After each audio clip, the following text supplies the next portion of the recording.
Bueno, ahí estamos. Bendiciones a todos. Hoy vamos a arrancar la primera de nuestras clases de lo que van a ser las fiestas judías y su relación con el Mesías, ¿sí? Vamos a hablar un poco de lo que son las fiestas judías, qué representan y dónde están, ¿sí? Ellas se encuentran en Levítico 23. Son las fiestas solemnes que son del Señor que mandó a festejar al pueblo judío. ¿Sí? Estas son convocadas a través de su palabra para ser celebradas por el pueblo judío. Pero dice bien claro que son las fiestas solemnes de Adonai. Decimos que son solemnes porque están formalmente acompañadas de todos los requisitos necesarios que tienen validez legal que los da el Señor. ¿Sí? Con el tiempo, luego de la destrucción del templo, estas ceremonias fueron adaptándose a la situación actual hasta llegar a lo que hacemos hoy con el Seder, que es la celebración de Pesaj que vamos a hacer, ¿sí? Cada una de ellas se encuentra profundamente ligada con el Señor, con Yeshua, y a través de las ceremonias y símbolos nos dan revelación de su persona.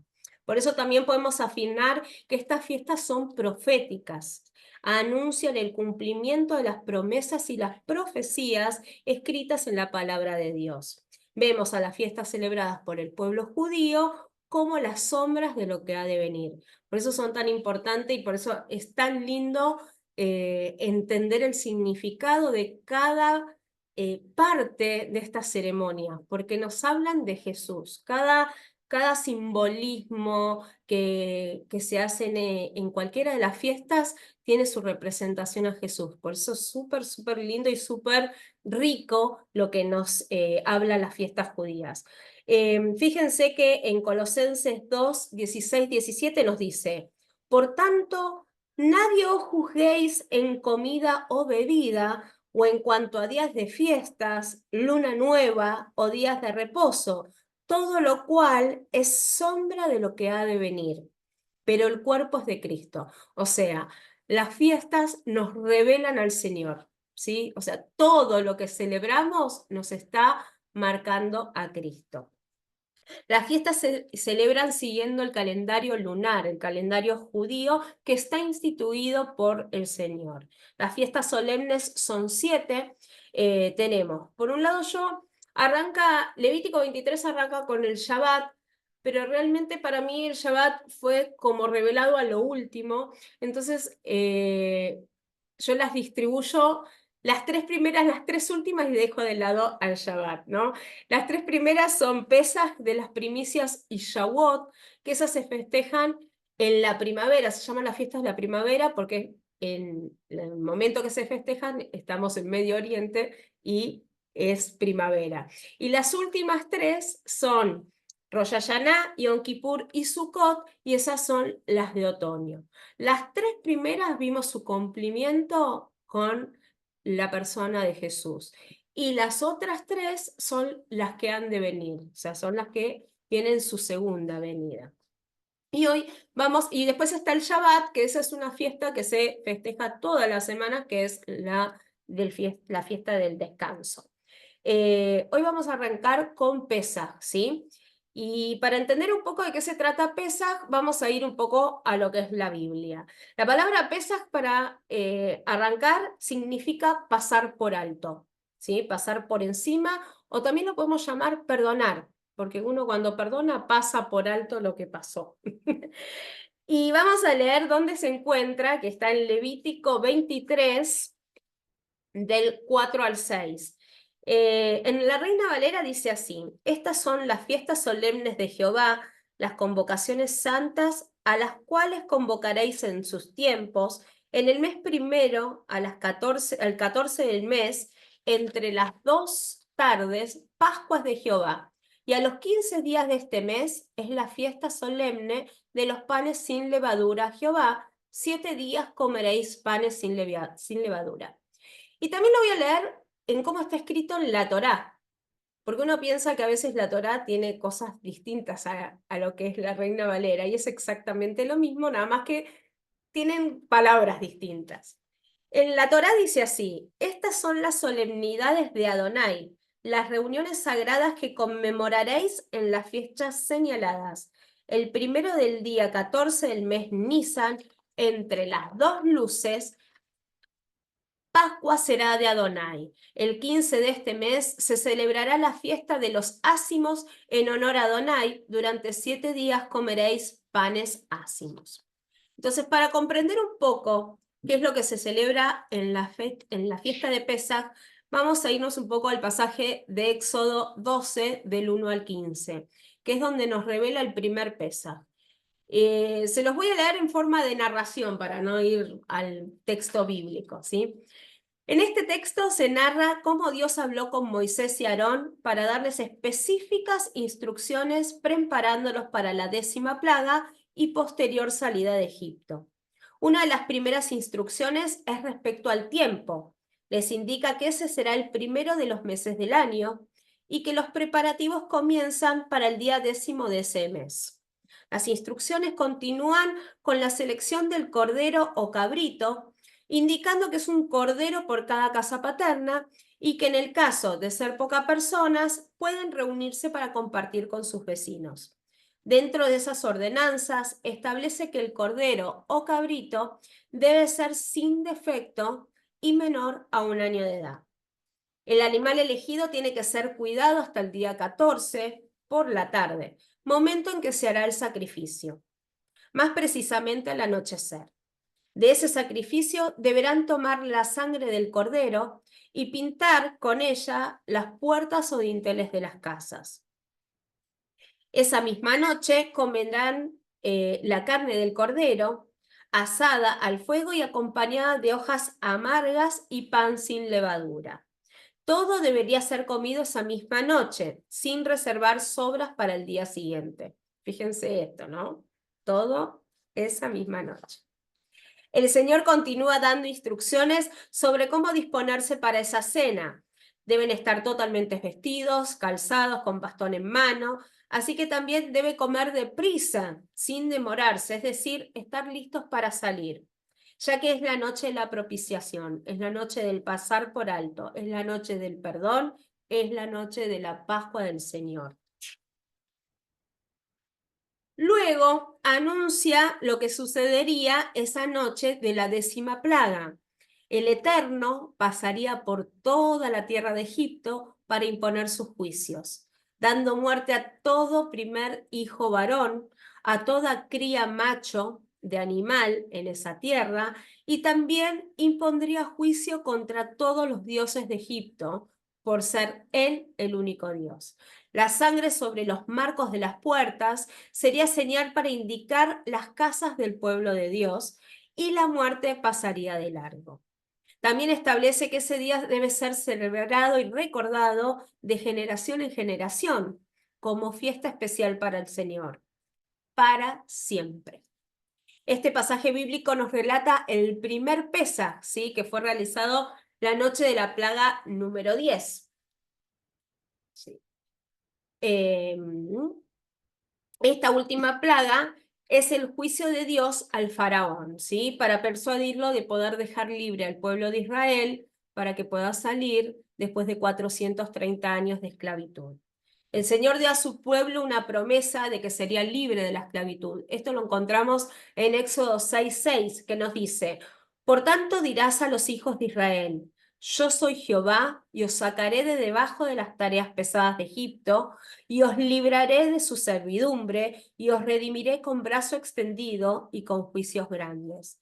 Y esta promesa podemos entender que refiere a dos cosas. Por un lado, la salida del pueblo de Israel de la esclavitud hacia la libertad, pero también la libertad respecto a la esclavitud del pecado y consecuente muerte, porque Egipto es a su vez visto en representación simbólica de lo que es el pecado y de lo que es la idolatría. ¿Cómo vemos Pesaj en la actualidad, no? O sea, vamos a ver un poquito lo que se hace en la ceremonia de Pesaj hoy en la actualidad cuando ya no está el templo. Es una ceremonia larga, es una ceremonia que dura aproximadamente 4 horas. Hoy no la vamos a hacer así, sino que vamos a ver cada elemento y lo que representa cada elemento, ¿sí? La celebración de Pesaj representa la salida del pueblo de Israel de la esclavitud de los egipcios, como veníamos hablando, y para conmemorar esta fiesta se comienza con una preparación que se hace antes de arrancar la fiesta, donde se limpia absolutamente toda la casa de lo que pueda haber leudado. Se hace una limpieza profunda donde se sacan todas las alacenas y se vea que no quede nada que tenga levadura. Luego se hace un seder. Seder es la cena que se hace para conmemorar el Pesaj, pero que seder en sí significa orden. ¿Sí? Y durante esta cena vemos distintos simbolismos en la ceremonia y en los alimentos representando el valor de la libertad. O sea, cada una de las representaciones que se hace, ya sea los cantos, ya sea las comidas que se comen, representan algo de que nos habla de esa salida de Egipto y de la libertad del pueblo judío. En el ceder se deja un puesto de mesa servido vacío. Eso siempre se hace solamente en la cena de Pesaj. Fíjense lo que significa, ¿no? Porque solamente en Pesaj se deja un puesto servido en la mesa vacío y con la puerta abierta. ¿Por qué? Porque es para la esperada llegada del Mesías. Y solamente en Pesaj se hace. Así que es tremendo. Yo eso es una cosa que es hermoso. Como el Señor nos habla. Durante la cena se lee la Agadá. La Agadá en hebreo significa relato o información. Esta Agadá justamente refiere a todo lo que es el éxodo del pueblo judío y tiene mucho de versículos de la Torá, de un poco del Talmud, están ahí escritos todo lo que es las canciones, o sea, tiene todo un seguimiento, justamente el Seder por algo es un orden, porque lleva todo un orden donde se va leyendo distintos bendiciones, distintas ceremonias para la brajá, que es la bendición de las copas. Entonces, cada cosita representa algo de lo que es la salida del pueblo de la esclavitud. Es un texto que describe los significados de cada elemento, ¿sí? Se prepara una quehará, que la quehará es esto que está acá, que tiene la representación de cada uno de los elementos un significado distinto, ¿sí? Igual yo se los mandé y después lo vamos a poner una foto para que se vea bien. Esta quehará, en hebreo significa bandeja, se colocan distintos elementos representativos. Vamos a describir cada uno de ellos, ¿sí? Por ahí, no sé si querés marcarlo acá, para que por ahí, bueno, vamos viéndolo. Voy a ver para que se vea exacto cuál es cada elemento. El maror es este de acá, que es una hierba amarga. La palabra maror viene de mar en hebreo, que quiere decir amargo, ¿sí? Son símbolos de la amargura que el pueblo de Israel sintió cuando era esclavo. El comer en maror nos recuerda que el sufrimiento no fue en vano, que fue un proceso para obtener la apreciada libertad. Después tenemos el sroa, que es la pata de cordero, que es esta de acá. Después le voy a mandar bien la foto porque está lindo, porque está escrito también en hebreo y es muy lindo el plato, la que hará. Bueno, el sroa representa el sacrificio de cordero, el corbán, que es lo mismo que el cordero. Es una porción de carne asada, se acostumbra a poner una pata de pollo en su lugar, representando un brazo. Es el significado de la palabra sroa. Sroa significa brazo, para recordar que Dios nos sacó con brazo extendido. Después está el beitzá, que es el huevo. Este es más fácil, este de acá. La palabra significa en hebreo huevo. El huevo representa la destrucción del templo, justamente cuando rompemos la cáscara es lo que nos representa la destrucción del templo. Y también su redondez nos representa la vida y su ciclo. Es una muestra de esperanza en tiempos difíciles. Después está el jareset, que el jareset hoy lo tengo representado con una raíz, pero normalmente se usa el hrein, que es un rábano picante, porque eso también se come en la ceremonia, ¿sí? Pero hoy no conseguí, así que vamos a utilizar la raíz. También es otra hierba amarga, debe ser distinta al maror, y se coloca porque en el Talmud, que el Talmud es como la ley oral, que también tiene información de distintos rabí, o sea, de distintos maestros que fueron agregando cosas aparte de lo que es la Torá, nos habla de hierbas amargas, entonces por eso es que se colocan dos, ¿sí? Y esta hierba también se come durante la ceremonia, hecha un sanguchito con la matzá. Después tenemos el jaroset, que es esta pasta de acá, que tiene un color marroncito. El jaroset es una pasta dulce, de los alimentos más simbólicos es esto, porque representa al barro que construían las obras arquitectónicas los egipcios. También simboliza las frutas de las mujeres judías, usaban para seducir a los esposos y procrear en tiempos difíciles, o sea que se siga haciendo la generación, de generación en generación. Y después tenemos el carpaz, que acá lo tengo representado con esta hoja, que normalmente se representa con apio o papa, y esta también se come durante la ceremonia, que se sumerge en agua con sal, y eso representa el acto de recordar las lágrimas que sufrieron en la esclavitud. Después tenemos la matzá. En la matzá se colocan tres, ustedes acá van a ver que hay tres matzá, ¿sí? Es el panásimo, el pan sin levadura, representa el pan de la libertad que cocinaron los judíos saliendo de la esclavitud. En la mesa se colocan tres, cada una de ellas tiene un significado. Hay varias interpretaciones, o sea, por un lado se dice que es la Jofna, Bina y Daat, que sería la sabiduría, el entendimiento y el conocimiento, pero también está que dicen que representa a Jacob, a Abraham, a Isaac. Pero bueno, eso depende de las interpretaciones de la Sagadá, porque lo hemos leído en distintos lados, ¿sí? La matzá del medio se corta, una se esconde y la otra se deja guardada acá en la mesa. Durante la ceremonia, esta matzá se esconde envuelta en una servilleta y los niños al final de la ceremonia lo buscan y el que lo encuentra recibe regalo, que también es otra cosa significativa. Pero lo dejamos para más adelante, hacemos suspenso. Y por último tenemos las cuatro copas que están acá representadas, 2 y 2. Estas cuatro copas se van tomando, a ver si por ahí, ahí las vemos a las 4. Se van tomando a lo largo de la cena, ¿sí? Se toman 4 copas, según se enseña en la Gadá. La primera de las copas se debe beber apenas arranca la ceremonia y simboliza, te sacaré de las cargas pesadas de los egipcios, ¿sí?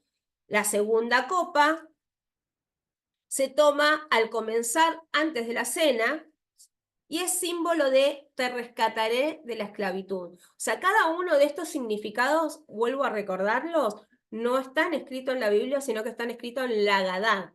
Y es para recordar lo que significó la salida del pueblo de Israel de la esclavitud. Por eso es tan representativo, porque estos títulos que tienen cada copa no es que están puestos en el Nuevo Testamento, sino que están justamente hechos todos en el Antiguo Testamento. Entonces volvemos a decir, la primera simboliza te rescataré de las cargas pesadas de Egipto. La segunda, te rescataré de la esclavitud. La tercera copa es la copa de la redención. Te libraré con brazo extendido y con grandes juicios. Y esta se toma al final de la cena. ¿Sí? Dios redime a su pueblo con brazo extendido, lo libra del faraón y de la esclavitud. Esta copa se toma al final de la cena. Y después tenemos la última copa, que es la del cierre de la celebración, que esta se toma después de cantar los alabanzas o los salmos. ¿Sí? La alabanza proviene del verbo alel, que también es la raíz de aleluya y significa alaben a Adonai. Esta copa es llamada la copa del reino. Y esa es la última de las copas.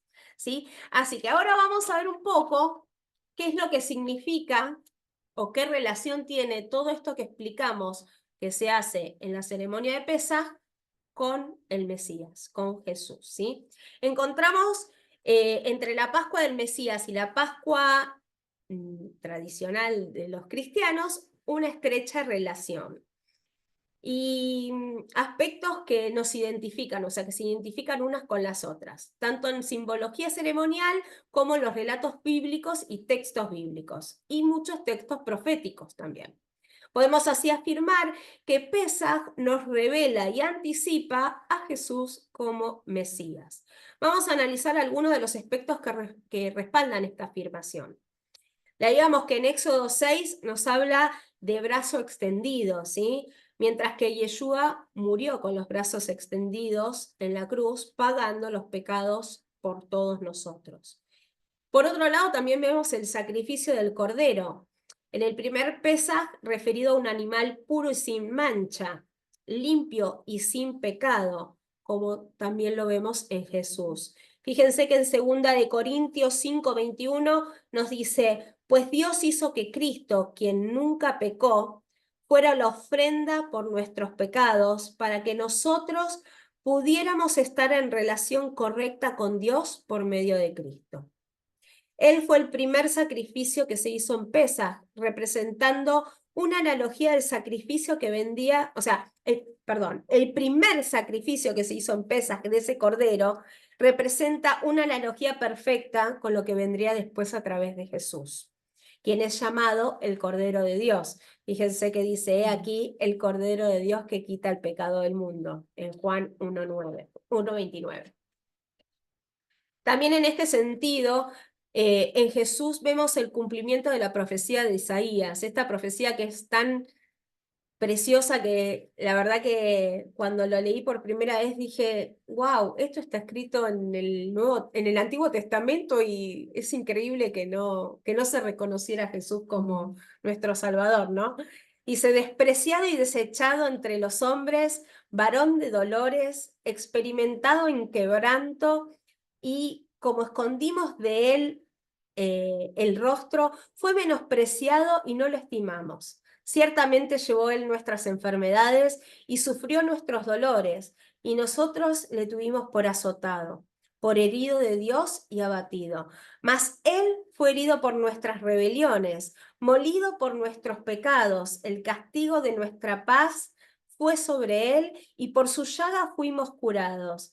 Todos nosotros nos descarriamos como ovejas, cada cual se apartó por su camino, mas Jehová cargó en él el pecado de todos nosotros. Angustiado él y afligido, no abrió su boca, como cordero fue llevado al matadero, y como oveja delante de sus trasquiladores, enmudeció y no abrió su boca. Este texto yo cuando lo leí dije, wow, parece que estuviera escrito en el Nuevo Testamento y por los discípulos, pero no, era una profecía. Increíble, increíble. Bueno, sigamos viendo las analogías y las comparaciones. El primer Pesaj, la muerte golpeó la tierra de Egipto en la 10ª plaga. Esto está en Éxodo 12:13. Y en el relato de la muerte de Yeshua leemos que cuando fallece la tierra fue cubierta por tinieblas y la tierra fue golpeada a través de un gran terremoto. Ese terremoto rasgó el velo del templo en dos. El velo del templo que fue el que se inicia ordenado a Moisés. Esto está en Éxodo 26, 31, 33, donde el Señor manda a construir el tabernáculo, ¿no?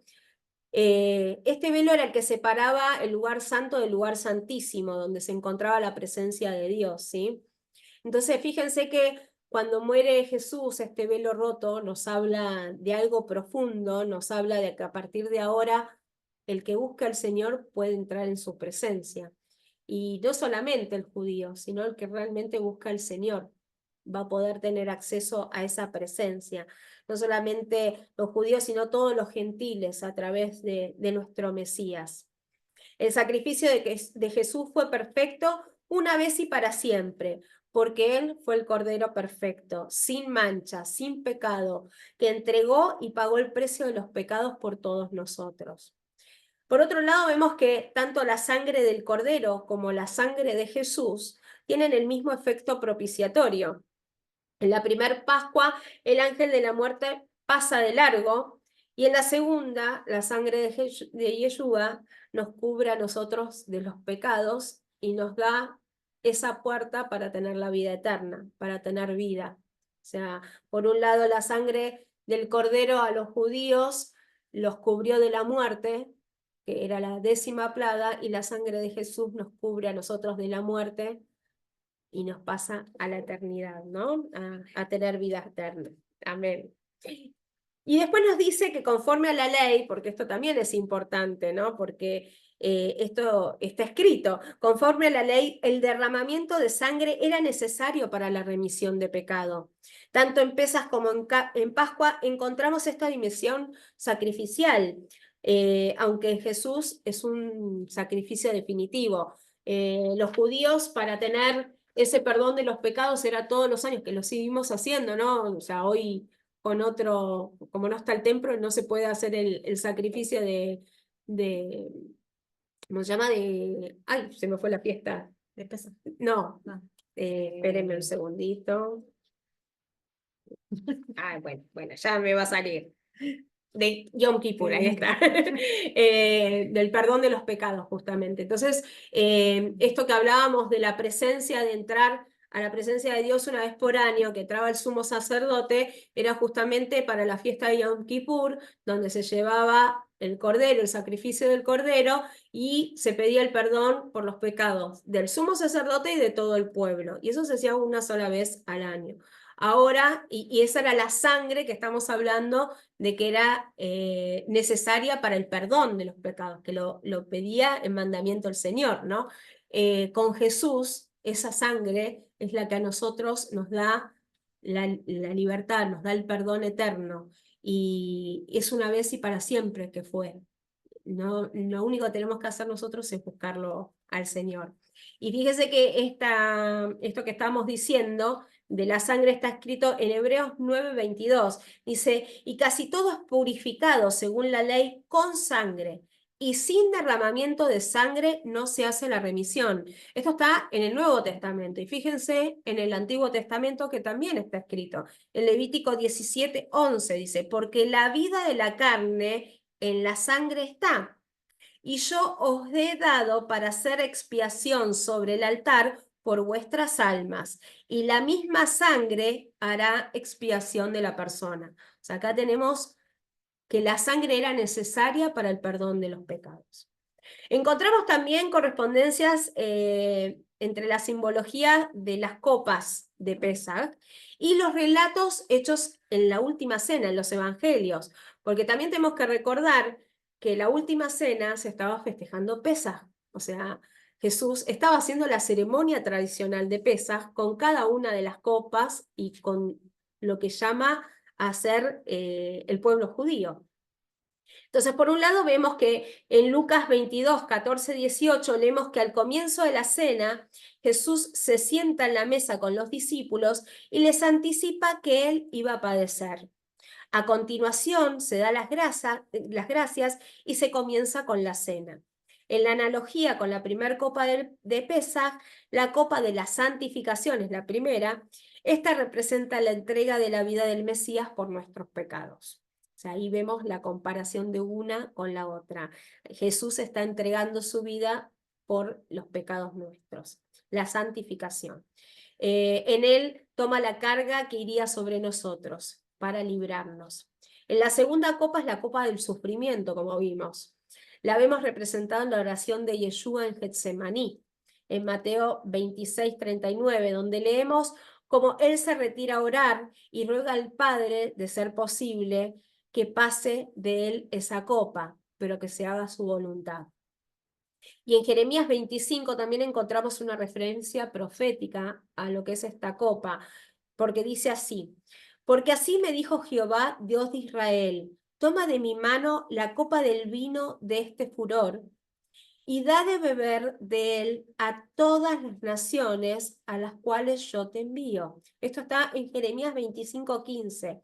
Esta profecía anticipa también que el Mesías vendría no solo para el pueblo judío, sino para todas las naciones. Esta copa de furor, esta copa de sufrimiento iba a ser para todas las naciones. La tercera copa es la copa de la redención, ¿sí? Haya su analogía en la liberación que Yeshua hace cuando con los brazos extendidos en la cruz paga el precio del pecado por todos nosotros y nos rescata. Sí, nos rescata. La tercera copa se toma al final de la cena, la cual se refiere al pasaje de Marcos que dice, esta es mi sangre del nuevo pacto que por muchos es derramada. Y también es algo que cuando leí este pasaje profético me impactó muchísimo, que es Jeremías 31, que justo hace poquito Marian mandó un hermoso dibujo de eso. Vemos el cumplimiento de esta profecía también en esa copa, donde dice, he aquí vienen días, dice Jehová, en los cuales haré nuevo pacto con la casa de Judá. No como el pacto que hice con sus padres el día que tomé su mano para sacarlos de la tierra de Egipto. O sea, estamos hablando de Pesaj. Porque ellos invalidaron mi pacto, aunque fui yo un marido para ellos, dice Jehová. Pero este es el pacto que haré con la casa de Israel después de aquellos días, dice Jehová. Daré mi ley en su mente y la escribiré en su corazón, y seré yo a ellos por Dios. Y ellos me serán por pueblo, y no enseñarán más ninguno a su prójimo, ni ninguno a su hermano, diciendo, conoce a Jehová, porque todos me conocerán, desde el más pequeño de ellos hasta el más grande, dice Jehová, porque perdonaré la maldad de ellos y no me acordaré más de sus pecados. Esto está en Jeremías 31, del 31 al 34. Y esta profecía es muy reveladora porque es el significado de lo que es el nuevo pacto. Y qué importante, ¿no? O sea, la ley siempre era transmitida y enseñada para el judío, pero ahora dice que no hace falta más ser transmitida, porque Él ya vive en nosotros y Él es el que la transmite. Él va a estar en nuestra mente y en nuestro corazón. Y Él nos perdonará los pecados a todo aquel que Él cree. Y por último tenemos la cuarta copa. La cuarta copa se bebe al cierre de la celebración, después de las alabanzas. Esta copa no es bebida por Jesús en la última cena.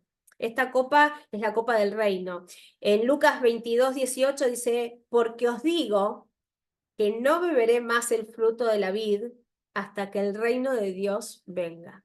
Entonces fíjense que la última copa no se toma en esa cena porque se va a beber cuando Él esté con nosotros.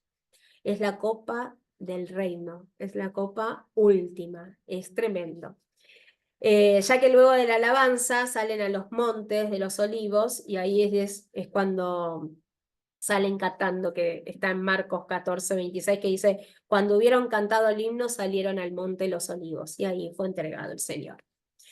Sin embargo, podemos ver la consumación del plan de Dios cuando en la cruz dice, consumado es, ¿sí? Al momento de entregar su espíritu. Y por último vamos a ver la relación de las matzá. Simbólicamente vimos que tenían una representación de que podía ser el conocimiento o los patriarcas, ¿no? Y nosotros lo vemos distinto hoy, lo vemos como Padre, Hijo y Espíritu Santo.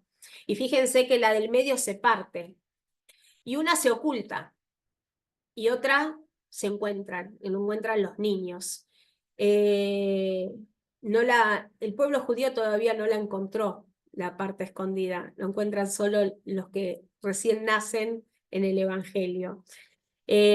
Por otro lado, algunos dicen que la interpretación de las rayitas representan a los latigazos que recibió Yeshua cuando fue castigado, ¿sí? Tiene todo como unas rayitas. Y bueno, como les decía, la matzá que se esconde anticipa la sepultura de Jesús por un tiempo y cuando los niños la encuentran simboliza también la resurrección. Hasta el día de hoy, el pueblo judío deja en la celebración de Pesaj un lugar vacío en la mesa y la puerta abierta aguardando la llegada del Mesías. quien es anunciado por Elías. Sin embargo, a partir de todos los detalles que vimos recién descritos, podemos ver que los símbolos de Pesaj son una anticipación profética de lo sucedido en la primera venida de Jesús, a partir de lo cual se nos revela a Él como el Cordero de Dios, que Dios proveyó para el perdón de todos nuestros pecados y de nuestra salvación, y quien nos abrió nuevamente la posibilidad de acceder a la presencia del Señor. Jesús es nuestro Mesías. Y aquí concluimos con la ceremonia. ¿Cómo? Gracias. Los dejé mudos a todos. Hermoso, gracias. Ay, ahí ya ¿Tiempo de podemos... preguntas? Tiempo de preguntas. Acá estamos. Pueden desmutearse si quieren hacer alguna pregunta. A mí me gustaría preguntarte algo. Dale. Siendo judía, ¿cómo vivías esto antes de conocer a Yeshua? Si tenías ese deseo de la puerta abierta y de que entendías que eso iba a suceder. Mira, la realidad es que yo antes de conocer al Señor no creía mucho en Dios. Entonces lo entendía más como un cuetito. Y cuando yo digo que el Señor me sacudió con todas estas revelaciones, eh, no puedo creerlo. O sea, es muy fuerte ver representado en las fiestas judías a Jesús, porque el judío puede no tener conocimiento, como siempre lo hablamos, de lo que es la palabra, de lo que es la Biblia, puede creer en cualquier cosa menos en Dios, pero las fiestas las festeja todos los años y hace la ceremonia. O sea, a ver, nosotros, por ejemplo, nunca fuimos tradicional de hacer la ceremonia de 4 horas, pero las copas están. El plato, justamente es el plato que utilizamos nosotros en Pesas, que lo tenemos hace rato, que está escrito en hebreo y en inglés. La matzá se compra, se come sin levadura, más allá que por ahí después comíamos los otros 10 días, pero, pero bueno, la realidad es esa, que las fiestas es algo de tradición y por eso a mí me impactó tanto que las fiestas nos hablen de Jesús, porque es lo único que cualquier judío que no cree festeja. O sea, el Año Nuevo judío, más allá de que por ahí festeja para reunirse en familia y comer, porque es la tradición, pero estamos celebrando a Jesús. Entonces digo, wow, cuando Dios te ilumina, cuando Dios te quita ese velo, es tan fuerte lo que empezás a reconocer, porque reconocer a Jesús en las fiestas decís, estuvo siempre ahí. Estuvo siempre ahí. Nosotros dejamos y se deja la puerta, yo la he dejado, la puerta abierta con el lugar de la mesa vacía y se deja justamente en Pesaj y en Pesaj fue la culminación de venir el Mesías. Así que es muy fuerte en ese sentido, ¿no? Que yo realmente, ya te digo, festejaba, no todas las fiestas, porque la realidad es eso, las fiestas más tradicionales que festejan los judíos son Pesaj, Rosh Hashanah, que es mal llamado Año Nuevo Judío, porque fíjense que acá la Biblia dice bien claro, comienzo del año, y es Pesaj el comienzo del año, eh, y Kippur, que Kippur también es otra fecha muy importante para el judío. Pero que bueno, no nos vamos a adelantar a hablar de lo que significa el resto de las fiestas, así le damos para que lo escuchen y tengan más ganas de participar en las próximas. Gracias. No, por favor, a ustedes. A ustedes. Estás muteado, Aldo, si estás hablando, ¿eh? A ver. Espera. Hola, sí, sí, justo el Ahora, otro día estaba hablando con Liliana que precisamente lo que dice Jeremías, que él escribiría las leyes en nuestros corazones. Eso ocurre en el mismo momento que abrimos nuestro corazón y aceptamos a Jesús, porque Él es la Torá, Él es la ley, Él es la palabra hecha carne. Entonces, en ese momento nosotros recibimos en nuestro corazón la ley escrita. Tremendo eso. Nuestra mente y en nuestro corazón a partir del día que abrimos nuestro corazón al Señor. Y sí, eso me ese, impactó bastante. ese pasaje de Jeremías, bueno, justo viste que ya le digo, Marian habló de eso hace 2 días, creo que fue, y y lo hablábamos porque, bueno, fue una palabra que vino estando en comunión de oración, y yo decía, qué impactante, qué fuerte que es ese pasaje. O sea, creo que uno no tiene dimensiones y está escrito en el Antiguo Testamento, ¿no? O sea, y vos decís, bueno, eso me hizo acordar cuando yo escribí de las fiestas, que le leí justamente Pesaj a mi mamá, y le contaba de estos pasajes, y justamente el de Isaías y el de Jeremías, le pregunté, ¿dónde pensás que está escrito esto? Y ella me dice, en el Nuevo Testamento. Le digo, no, estas son profecías que están escritas en el Antiguo Testamento. Y por ahí leía cosas que estaban escritas en el Antiguo Testamento, y ella me decía, no, eso es del Nuevo. Le digo, no, o sea, es muy fuerte. Es muy fuerte porque dije al revés, ¿no? Dije que como que estaba escrita, o sea, me va a pensar que estaba escrito en el Nuevo y eran del Antiguo Testamento. Y así sucesivamente. Y la verdad es que es fuerte porque es el desconocimiento que uno tiene de lo que es la palabra. Y vuelvo a lo mismo que decía recién con Mari.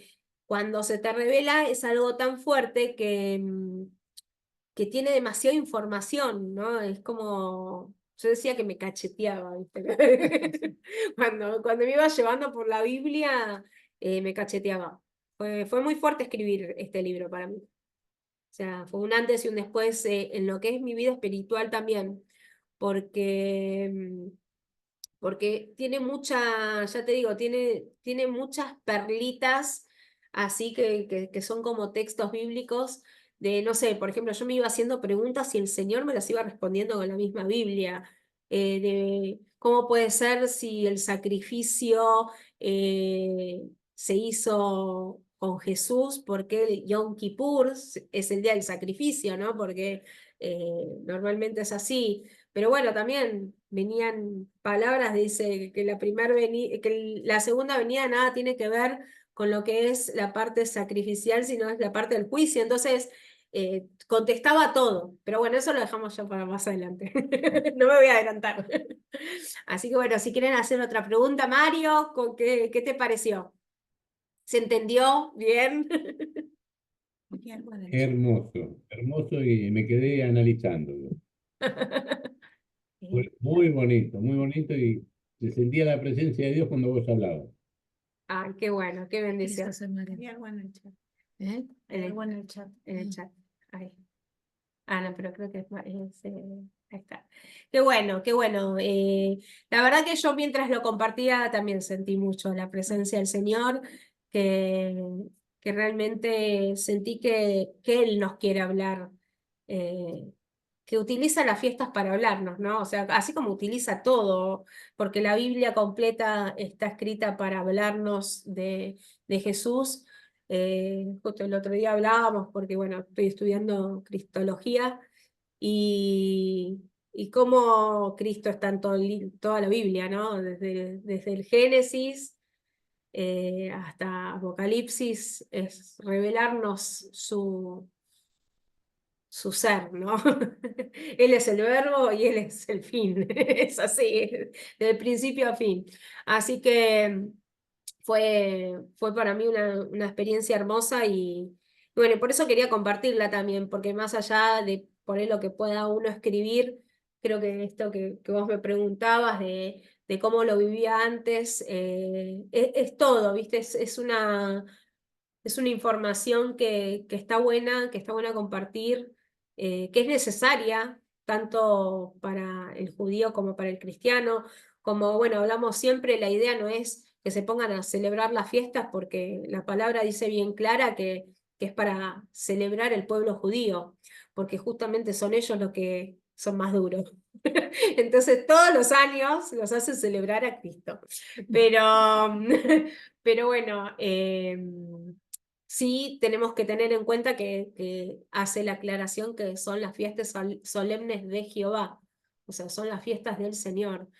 Y es tremendo eso, porque decís, wow, son fiestas que se llevaron a cabo, o sea, cada una tuvo su tiempo y su manera de celebrar, y de generación en generación, en generación en generación, se siguen celebrando. Y ya les digo, no importa si creen o no en Dios, las fiestas los judíos las celebran. y celebramos a Cristo en cada una de ellas, porque celebramos al Señor. Y cuando entendemos que ya el Señor se hizo carne y ya está entre nosotros y ya nuestro Mesías llegó, es tremendo porque ves las fiestas desde otra perspectiva, o sea, las celebrás porque yo las sigo celebrando, pero hoy las celebro a Jesús. O sea, veo su figura en cada una de ellas. Porque como también dice Jeremías, estamos bajo el nuevo pacto, entonces no tenemos que ir a lo antiguo, porque ya se hizo el único sacrificio y para la eternidad que es Jesús. Entonces no hay que volver al templo a hacer los sacrificios todos los años, sino que hay que vivir al Señor todos los días y en las fiestas celebrar, seguir celebrándolas porque justamente el Señor nos manda a hacerlo de generación en generación hasta la eternidad. Entonces el judío tiene que seguir celebrándolas hasta que se les caiga el velo y seguir celebrando a Yeshua. O sea, la perspectiva ahora es otra, es hacia nuestro Señor, hacia Jesús. Así que, pero Muchas fue lindo. gracias. Muchas gracias por haber hecho este trabajo de investigación y por aportar al Ministerio Vínculos de Paz en tu primer libro acerca de las fiestas. Yo creo que es el primero de unos cuantos que el Señor te va a seguir dando para que escribas, como así también a muchas personas que van a ser parte de este ministerio, que van a estar aportando para tener precisamente conocimiento que cree vínculos de paz entre el pueblo gentil el pueblo judío. Y creo que aún esta grabación, somos pocos ahora conectados, pero se va a extender, se va a seguir escuchando y multitudes de personas van a estar aprendiendo acerca de las fiestas y de todo aquello que el Señor vaya trayendo luz para poder compartir con aquellos que aman al pueblo escogido por Dios, a ese pueblo que Dios crea para que a través de ese pueblo venga salvación para toda la humanidad. Jesucristo se lo dijo a la samaritana, la salvación viene de los judíos. Y cuando eso lo comparto en las iglesias, muchos se sorprenden, pero es una verdad que dijo Jesús. Y creo que Vínculos de Paz fue creado precisamente con ese propósito, que podamos aprender de la cultura judía, de la religión judía, lo que ellos creen, de su cultura, para poder crear vínculos de paz entre el pueblo gentil y el pueblo judío. Muchas gracias y adelante con el próximo libro. También puede escribir Amén. algún libro Mario, puede escribir algo Mariam, puede escribir algo y aportar María Pivernus y todos aquellos a los cuales el Señor nuestro Dios llamare. Amén, amén. Sí, la verdad que es, es muy rico, lo que decís es muy real, o sea, la salvación viene de los judíos y el Antiguo Testamento está lleno de riquezas que nos hablan de Jesús, ¿no? Y creo que por ahí va a venir el segundo. El segundo. Hay otra pregunta.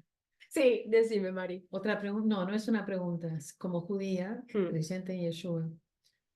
¿Cuáles serían tus palabras para la iglesia que todavía está distante de lo que Dios está haciendo en esta restauración de su pueblo al cuerpo del Mesías? Amén, qué buena pregunta.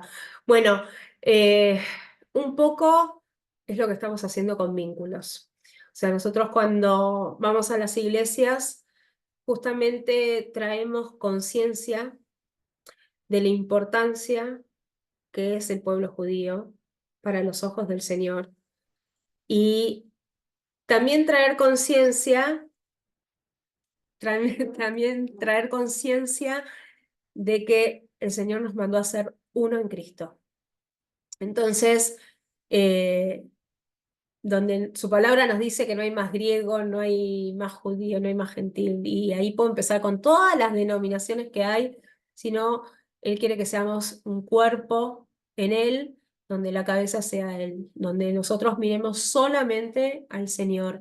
Y es muy importante traer conciencia de esto a la iglesia, porque hoy con tanta discriminación, tanto antisemitismo que está habiendo, y el cristiano tiene que tener en cuenta que es el pueblo de Dios y que es un anatema tener antisemitismo o hablar mal del pueblo de Dios, de los judíos. Eh, y esto no es política, esto es pueblo de Dios, o sea, dejemos de lado si estamos de acuerdo o no con la guerra, sino el bendecir a la nación de Israel, el bendecir al judío y sacar toda espina que pueda haber de antisemitismo dentro de la iglesia, ¿no? Y a su vez también traer conciencia de la importancia que tiene el llevar la palabra al judío. ¿Fácil? Para nada, siempre lo hablamos, es muy difícil. Eh, el judío no puede escuchar la palabra Jesús, el judío no puede ver una cruz. De hecho, me pasó este mismo lunes que lo comenté. El domingo fuimos a una iglesia preciosa y donde me filmaron en vivo y lo vio mi mamá.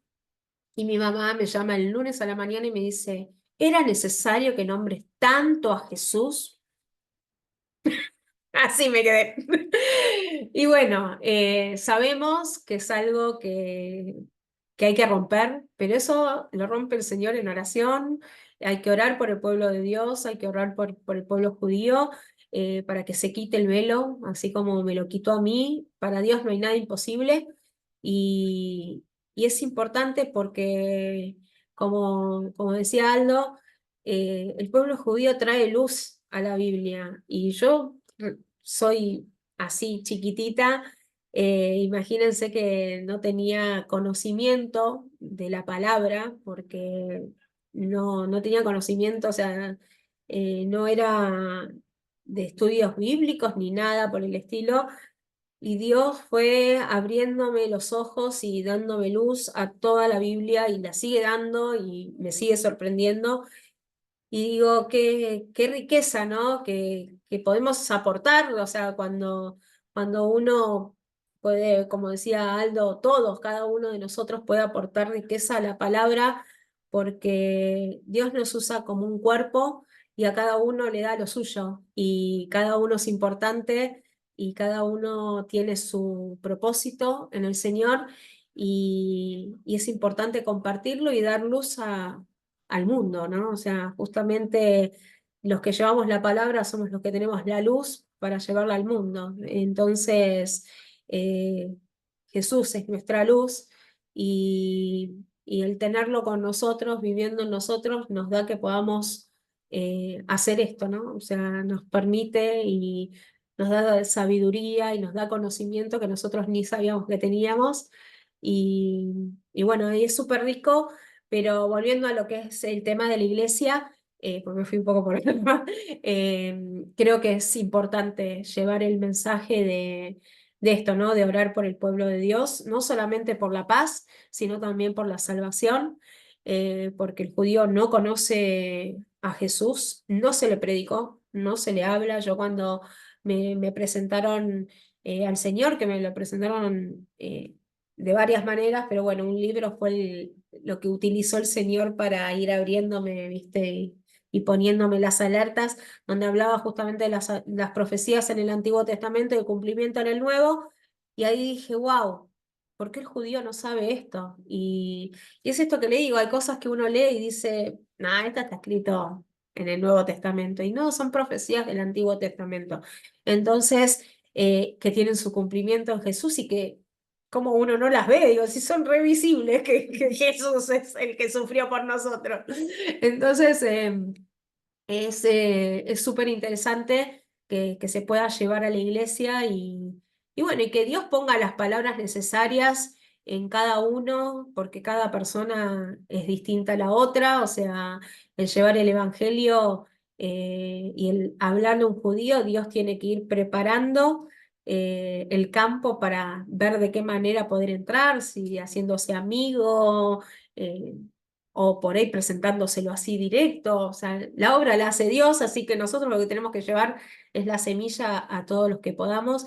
Y creo que a través de las fiestas es algo lindo que podemos utilizar como método para poder empezar a hablar de Jesús a un judío, ¿no? O sea, de a poquito, bueno, los simbolismos, las cosas que están puestas en las fiestas, creo que es algo que se puede utilizar como también para llegarle a un judío. Así que bueno, Gracias. no, por favor. ¿Alguna preguntita más? Espera, Lili, estás muteada. Ella se tiene que desmutear. A ver, desmuteate.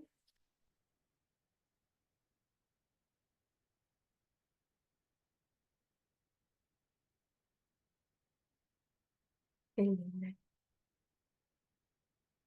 Tú puedes.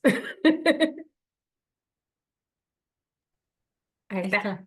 No, gracias, Ahora sí. hermoso, hermoso. Y te iba a decir que la reacción de la gente acá, muchas veces es la misma también. Estábamos viendo que mucho mexicano que es de Monterrey. Y una persona me compartió que Monterrey es el estado más próspero de México, ¿viste? Y me decían que Monterrey, la capital es León, y es porque está fundada bajo el nombre de León de Judá. Ah, Así que mira. cuando les contamos eso, se ponen bien contentos, wow. Entonces yo estaba viendo que la reacción de aquí mismo, de la gente de México, de Centroamérica, es muy abiertos a todo lo que es el pueblo judío, la intercesión ahora.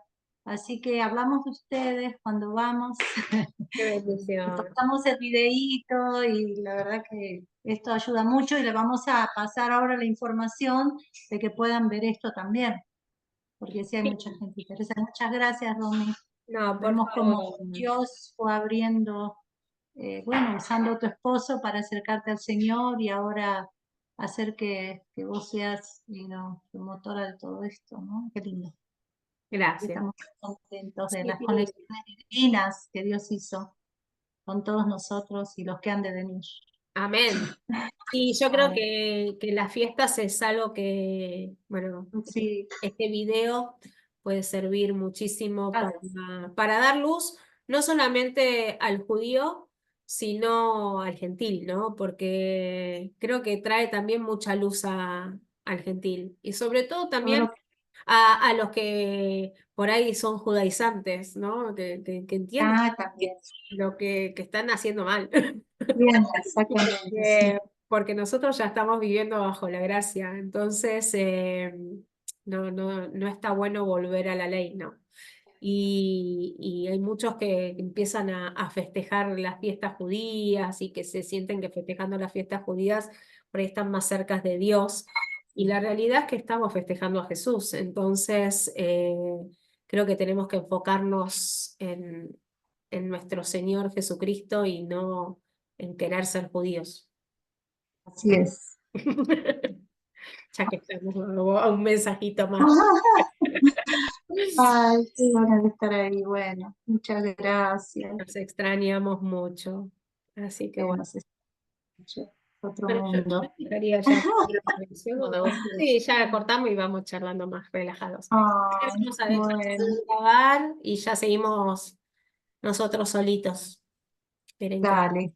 Viene Aldo acá que ya venís, Aldito, así nos despedimos de los chicos. No, puede orar, o alguno, Mario, el que quiera, para despedirnos, no sé, en oración. Bendíganos, oren por nosotros, por la salud, que Dios nos dé fuerzas. ¿Cómo están las cosas allá? ¿Cómo? Sí, ¿Eh? sí. Sí, nomás necesitamos energía, salud, más que nada. Las